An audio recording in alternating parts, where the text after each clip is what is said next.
la ferme pédagogique. Alors ça, il s'y est intéressé, Laurent Guillaume, notre spécialiste de la montagne. C'est ce que tu as voulu, c'est ça, hein, mon Laurent?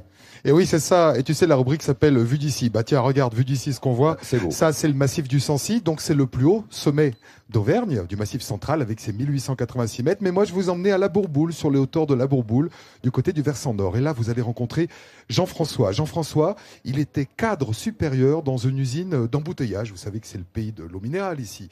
Eh bien, un beau jour, il a décidé de tout quitter, de faire un virage à 180 degrés pour créer une ferme pédagogique pour apprendre à des enfants à découvrir la ferme. Vous allez voir, le bonheur est-il dans le pré? C'est à vous d'en juger. Bonjour à tous. Bonjour. Alors vous venez de quelle région?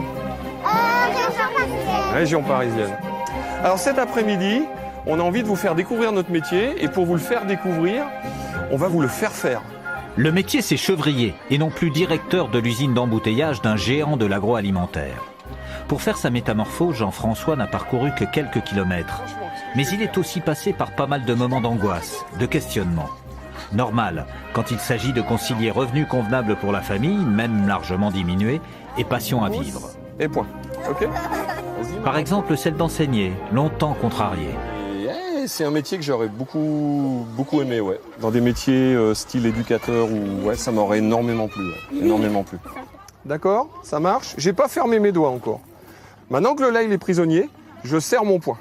D'accord? On voulait que nos visiteurs viennent nous voir, mais ne viennent pas que pour voir des chèvres. On voulait vraiment qu'ils s'imprègnent de notre métier et qu'ils participent aux activités de la ferme, en fait. C'est-à-dire que dès le départ, on a intégré le côté agricole, fabrication fromage, et après la ferme pédagogique, dès le départ. Donc il y a des formations, il y a eu des stages, et on s'est préparé à ça.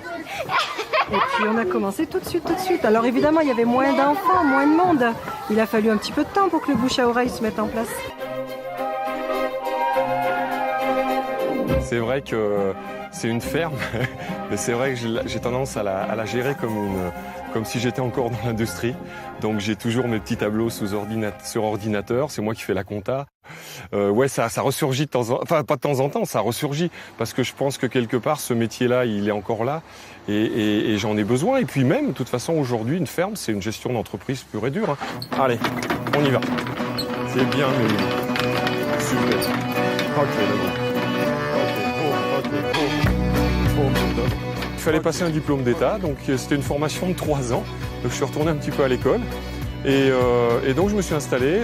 Donc on a créé une deuxième structure, les chèvres d'un côté, ferme pédagogique, et les chiens de traîneau qui viennent en complément de revenus l'hiver, mais qui maintenant se sont développés toute l'année, parce qu'il y a plein d'engins qui permettent de faire cette activité toute l'année.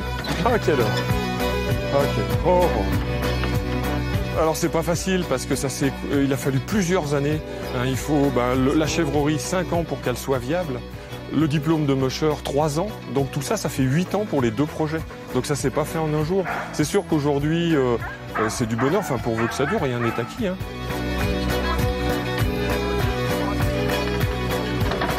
Ce qui est bien, c'est l'impression, enfin c'est pas une impression, c'est d'être libre, quoi. Je rends compte à personne. Je pense qu'il vaut mieux faire 70-80 heures dans un métier où on s'éclate que d'en faire 20 dans un métier où le matin au petit déjeuner on y va à reculons, quoi.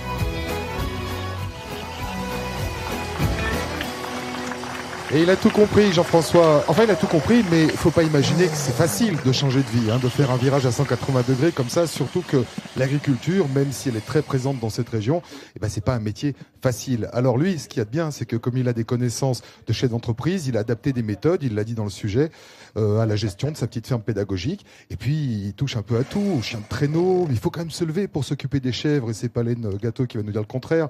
C'est du boulot, les animaux.